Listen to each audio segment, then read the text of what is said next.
Dari nasi sisa kemarin, aku olah jadi kue yang enak, super lembut dan empuk. Cocok banget dijadikan cemilan untuk keluarga dan dijadikan ide jualan juga. Buatnya juga sangat mudah, cukup diaduk-aduk aja lalu dikukus, hasilnya bisa cantik, montok dan lembut banget. Empuknya seperti squishy dan rasanya juga enak, manis, gurih dan lumer banget di mulut. Yuk langsung aja kita ke cara pembuatannya. Pertama-tama siapkan chopper, boleh juga menggunakan blender. Saya masukkan nasi putih sebanyak 100 gram. Ini nasi putih sisa kemarin dan yang pastikan suhu ruang ya teman-teman. Kemudian tambahkan gula pasir sebanyak 150 gram atau sekitar 8 sendok makan. Tambahkan santan sebanyak 300 ml, boleh gunakan santan instan yang ditambah dengan air ataupun santan segar. Pastikan santannya suhu ruang.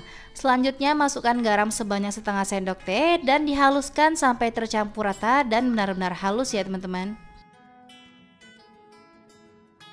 Supaya kuenya lebih awet dan tahan lama, boleh santannya dipanaskan terlebih dahulu dan gunakan dalam keadaan dingin suhu ruang supaya ragi yang digunakan tidak mati ya teman-teman. Kalau udah halus dan tercampur rata semua, boleh matikan choppernya dan ini kita sisihkan terlebih dahulu ya teman-teman. Siapkan wadah bersih dan kering, masukkan tepung terigu sebanyak 100 gram atau sekitar 10 sendok makan. Lalu tambahkan tepung beras sebanyak 100 gram atau sekitar 10 sendok makan, takarannya jangan terlalu munjung atau penuh, cukup cembung aja. Kemudian masukkan bahan-bahan yang kita haluskan tadi, ini kita masukkan semua, campurkan jadi satu ya teman-teman. Lalu tambahkan ragi instan sebanyak 1 sendok makan, gunakan ragi yang masih baru, masih aktif ya teman-teman dan tidak disimpan di lemari pendingin. Kemudian diaduk rata sampai tercampur. Untuk ragi instan yang saya gunakan, ragi merek Fermipan ya teman-teman. Ini diaduk sampai tercampur rata semua ya teman-teman dan pastikan juga kalau bahan-bahannya larut. Jika udah tercampur rata semua, selanjutnya adonan ini akan saya diamkan atau istirahatkan selama 1 jam. Tutup permukaannya menggunakan plastik wrap ataupun kain bersih sampai adonan mengembang serta muncul gelembung-gelembung.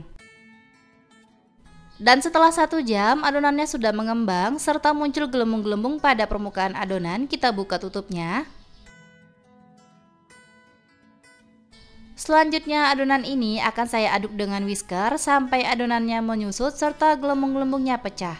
Pastikan sampai tercampur rata semua ya teman-teman. Jika adonannya sudah menyusut dan gelembungnya juga sudah pecah, kemudian berikan pewarna makanan. Saya menggunakan pewarna makanan merah rose.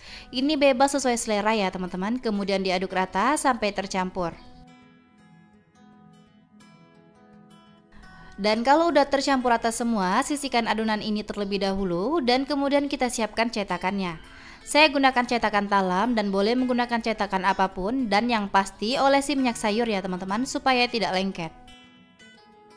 Sebelum kita masukkan adonan ke dalam cetakan, diaduk-aduk terlebih dahulu sampai tercampur rata. Isi adonan jangan sampai penuh ya teman-teman karena kuenya akan mengembang ketika dikukus. Untuk hasilnya bisa bervariasi ya teman-teman, tergantung ukuran cetakan dan seberapa banyak isi adonannya. Untuk ide jualan boleh sesuaikan saja ya teman-teman. Jika adonan udah diisi semua ke dalam cetakan, langsung aja dikukus ya teman-teman. Pastikan jika air kukusan sudah panas dan mendidih. Kemudian langsung aja kita kukus kuenya. Ini tidak masalah berdempetan ya teman-teman. Dan akan saya kukus menggunakan api sedang cenderung kecil supaya permukaannya rata dan tidak bergelombang. Dikukus selama 20 menit sampai matang. Dan jika gunakan kukusan biasa yang tutupnya datar dan tidak ada lubang uapnya, jangan lupa dialasi dengan kain bersih ya teman-teman supaya uap panasnya tidak menetes ke dalam adonan. Setelah 20 menit kue apem nasinya sudah matang, kita buka tutup kukusannya dan terlihat kalau kuenya menul-menul dan mengembang semua ya teman-teman. Dan seriusan ini aromanya juga wangi dan langsung aja kita keluarkan kue dari kukusan ya teman-teman.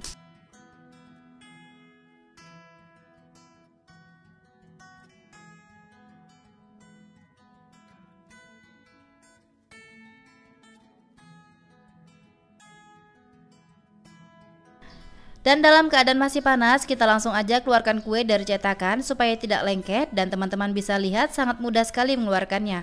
Dia tidak lengket sama sekali dan hasilnya juga mulus ya teman-teman.